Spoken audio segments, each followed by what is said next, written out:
Finest stories میں تمام دیکھنے والوں کو خوش آمدید۔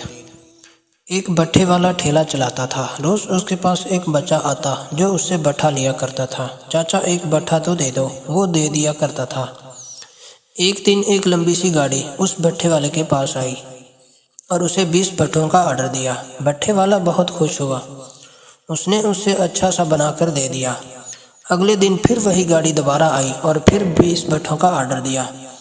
ایسے وہ گاڑی والا روز اپنے بچوں اور گھر والوں کے لیے 20 بٹھے لے جانے لگا۔ بٹھے والے کا کاروبار بھی اسی کاروبار سے اچھا ہونے لگا۔ ایک دن بٹھے والا بڑا مصروف تھا اسی لمبی گاڑی والے کے بٹھے تیار کرنے میں۔ اتنے میں وہی بچہ آیا جو روز آتا تھا اور کہا، چاچا ایک بٹھا تو دے دو۔ تو بٹھے والے نے کہا، ابھی جاؤ یہاں سے، میرے پاس وقت نہیں، میں مصروف ہوں، بار بار آ جاتے ہیں بٹھا مانگنے۔ بچہ چلا گیا۔ بٹھے والا بٹھے تیار کر کے انتظار کرتا رہا۔ وہ لمبی سی گاڑی اس دن نہ آئی۔ بٹھے والے نے قدرت کے ماجرا کا نوٹس نہ لیا۔ اگلے دن پھر وہ انتظار کرتا رہا، وہ لمبی گاڑی پھر نہیں آئی۔ اس کے اگلے روز دوبارہ انتظار کرنے کے باوجود گاڑی نہ آئی۔ ایسے ایک ہفتہ گزر گیا۔ اب تک بٹھے والے کو سمجھ نہ آیا کہ قدرت کا ماجرا ہے کیا۔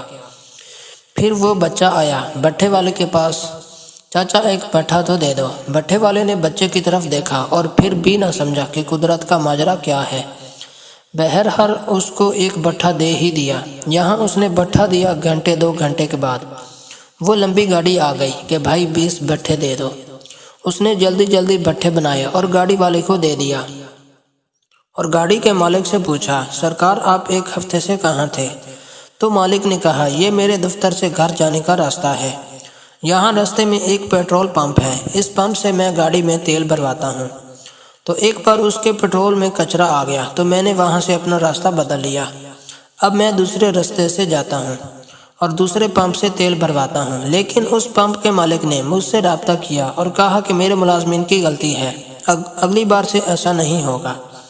تو میں نے اسے معاف کر دیا اور اپنا یہ راستہ واپس اختیار کر لیا۔ بٹھے والا گھر گیا، رات سوچتا رہا، پھر اسے سمجھ آیا کہ جب اس نے بچے کو بٹھا دینا بند کیا تو اللہ نے اسے لمبی گاڑی والی کو پیٹرول میں بھی کچرا ڈال دیا، اور جب اس نے بچے کو بٹھا دینا شروع کیا تو اللہ نے اس گاڑی والے کو معافی نامہ اس پمپ والے سے کروا کے گویا اس کا اپنا رزق اس بچے کے پیٹ سے جڑا ہوا تھا، جو نہ تو اس کا ملازم تھا اور نہ ہی اولاد تھی اور نہ ہی جاننے والا تھا، بس اللہ کا نیک بندہ تھا۔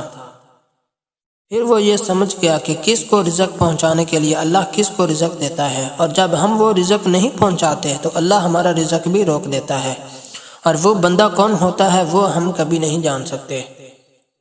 امید ہے آپ کو یہ ویڈیو پسند آئی ہوگی۔ اگر ہماری ویڈیو پسند آئی ہے تو ہمارے چینل کو سبسکرائب کریں۔ Thanks for watching. اللہ حافظ۔